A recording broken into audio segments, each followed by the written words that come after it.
I discuss muscles and their strength and how to test them and if they're weak or not a lot. So today I'll give a brief introduction on how we grade muscles in terms of strength. In my orthopedic assessment book, that's over 1,000 pages, this is on page 35, I think. So it's a very foundational principle when it comes to orthopedic assessment, also neurological assessment and assessment for other things as well. Muscle grading is from a 0 to 5 scale. Sometimes people say 5+, and 0 means that you can't even palpate, the clinician cannot palpate a contraction. There's no volitional activation or contraction of the muscle fibers. In an outpatient clinic, like I've always worked, except for my internships, people are presenting with high levels of strength in comparison to people who are bedbound or just out of acute rehab, for example. So most of my patients are going to be 3 or above in terms of the muscle grading, but there are grades below 3. So we separate them based 0 to 3 is primarily in the gravity eliminated circumstance for the muscle. And then above that, 3, 4, and 5 is when there's gravity at play. So I'm going to use the shoulder flexor muscles, so the anterior deltoid, the biceps, to demonstrate what I'm talking about because it's so easy. So if I can flex my shoulder, so take my upper extremity through shoulder flexion all the way through gravity, that's a 3 out of 5. So all the way to end range. Now, if I can take it more than half the way, so above 90 degrees, between 90 and 180, but not all the way, we would say that's a 3-. And if I can go less than half the way, so between neutral and 90, that would be a 2+. And then if you can't do that, then we're putting the patient on her side, taking gravity out of the picture, and you're lying on your side, flexing your shoulder parallel to the floor, which is, again, there's no gravity forcing this down. I don't have to overcome gravity to lift my shoulder into flexion if I'm lying down. So most people who are coming to me, they're getting at least above half of the range of motion. So I would give them at least a 3-. Now, so you can go against gravity all the way, that's a 3. Now, if you can do that, and then if I resist it, if I push against it, try to push it down, you can hold against a little pressure, 3+, and then up to 4, moderate pressure, and then 5, you can hold against maximal pressure. There's, sometimes I differentiate for me between a 3+, 4-, 4, 4+, 5-5. That may not be as by the book as researchers would like, but it is kind of grading that difference in a small way between can they resist minimal force or minimal moderate force or moderate or maximal. And there's nuance, and there's obviously this is quite subjective from clinician to clinician, although I would expect for clinicians who've been working in orthopedics for a long time, there would be good reliability if we each gave somebody a muscle grade for their shoulder flexion, for example. But the key is, for me, I'm always putting my hand in the same placement.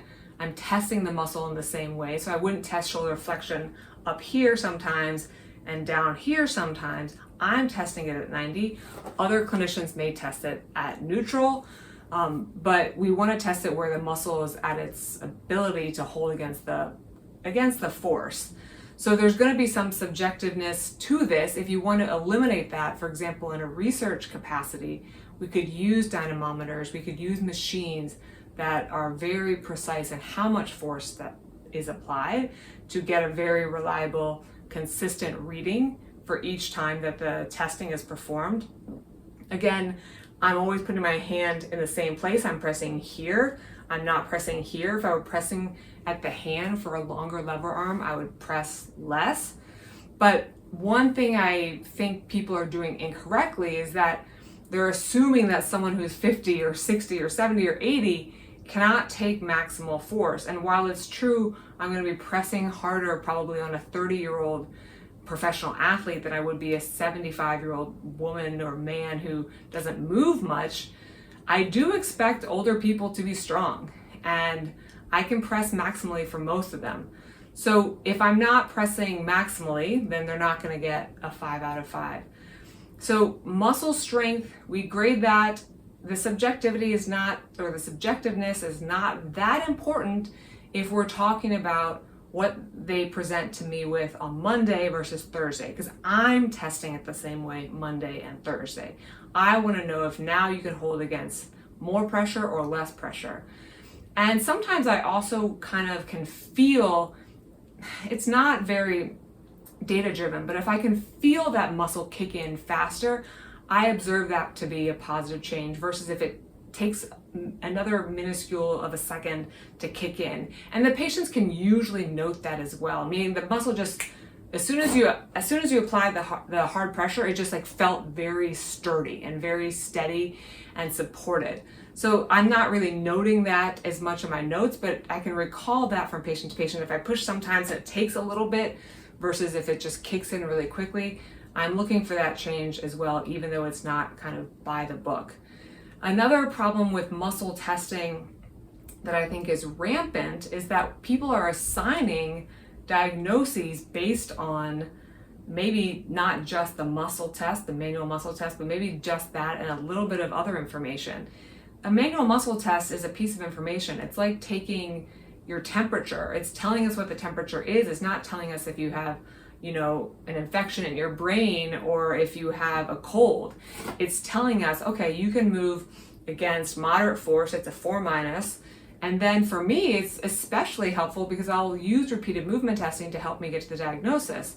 So if you can't hold against force, or if your muscle is a 2 or a 4 or a 5 out of 5, that's not a diagnosis. It tells us the test, and it doesn't even tell us if it's from the muscle fibers themselves. I mean, you could have a lesion in your spinal cord or a lesion in the nerve root somewhere else that's neurological based or musculoskeletal based that's prohibiting that muscle from doing its job. There's a lot of upstream factors that contribute to that muscle holding against force or that shoulder being able to hold itself in flexion against force.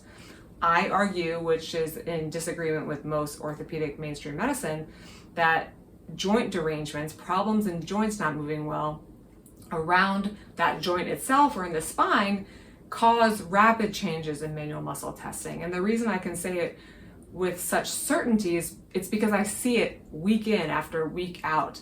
And I don't know the mechanism why, if this tests 4- and then I have the patient do neck retraction extension, it goes to 5 out of 5 and stays at 5 out of 5 for the remainder of care. I can't tell you exactly what's happening, but we have some good ideas. The point is that you can see it, and if you repeat it and it's reproducible, and then maybe if I flex the neck, it goes back down into the 4s, we can reverse it as well. So going back to my point, manual muscle testing is not diagnostic, it's a baseline. It's like taking the temperature and noting, okay, the temperature is a little bit elevated by a few degrees. Now we can think with that piece of the puzzle compared or in conjunction with other pieces of the puzzle, what could be causing that temperature to be high or low, etc. So manual muscle testing for me is really important with repeated movement testing because especially if the patient is not reporting, I fell on my arm or someone kicked me in my quad or I felt it rip when I reached in the back seat. If there's not something that the patient is recalling in terms of a muscle injury, that makes me quite suspicious about things outside the fibers of the muscles themselves. If they were immobilized in a cast, that would be an obvious reason. But if there's nothing obvious and the manual muscle test reveals to me that, hey, you're a otherwise healthy individual, it should be 5 out of 5, and it's not, I'm questioning what the diagnosis could be if I don't think it's at the level of the muscle.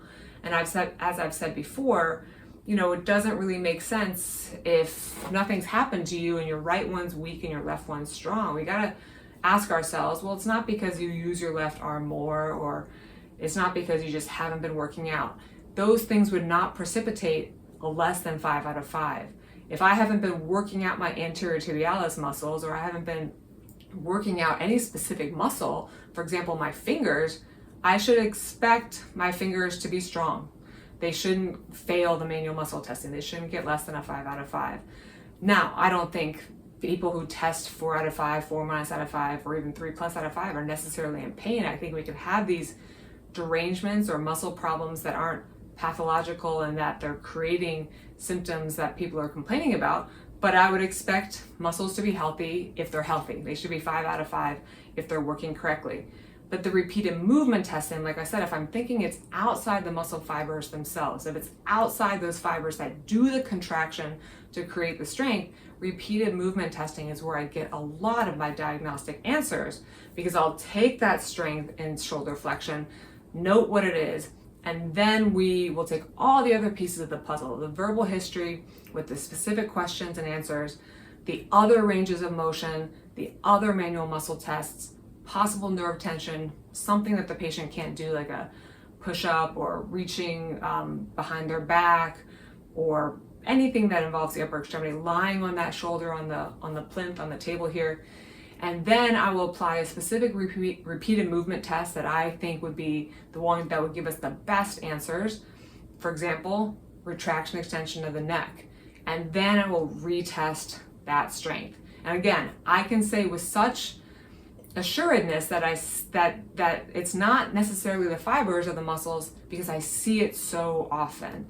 And people can test themselves at home, take your manual muscle test, have your friend or your partner or your child or your parent push down here.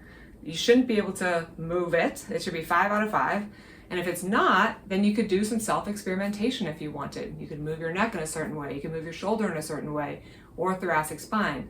The neck, thoracic spine, and shoulder joints, for a lot of shoulder complaints, for over half of them by far, if we get one of those 3 areas moving better, the shoulder, the thoracic spine, or the neck, then this will be 5 out of 5. And it's not taking weeks, it's taking minutes or even seconds. It can be very, very quick. And again, we can usually reverse it if I do the opposite motion. And the reason I harp on this point so much is because I was told I had weak glute medius, and I was taking ankle weights on trips with me to the Caribbean so I could do hip strengthening on my side with lateral leg lifts. And I, as a clinician, was telling people to strengthen all the time. And while of course I think strength is good and I want people to be resilient and strong, I think its place in rehabilitation for musculoskeletal injuries is way overstated. I think we need to be specific with our treatments, and yes, strengthening your gluteus medius for 8 weeks will make it stronger, but if the switch can be turned on in minutes, why do we need to waste those 8 weeks? And if we do strengthening for 8 weeks and it gets stronger, is it still enough to overcome that switch problem, so to speak, or overcome the fact that you probably haven't addressed the root cause? Because again, your gluteus medius, just like your shoulder flexors, without insult to the muscle, I don't expect the muscle itself to be pathologically weak. We've got to look for joint derangements. We've got to look for other pathologies in the joints or in the spine that could be causing that weakness. It's not just joint derangements and muscle weakness that cause this to fail. You could have an infection. You could have severe pain we don't know where it's coming from, but the pain is stopping you from holding it. It could be something space occupying in the joint, like a tumor or something more we need to get you to a specialist that can take an image and see what's going on. Those things are rare, but there are neurological disorders. There are many reasons why a manual muscle test will be weak. So we'll grade it from 0 to 5. We'll take it as a piece of the puzzle. And because I use repeated movement tests as part of my examination, I can pretty quickly discern if I think the muscle itself is the problem, or if it's a joint, or if it's something else. So we got to think about all the different potential diagnoses that could cause that muscle not to hold at 5 out of 5 force against maximal pressure. So we get the diagnosis right, so we can therefore be off to the races with the right treatment.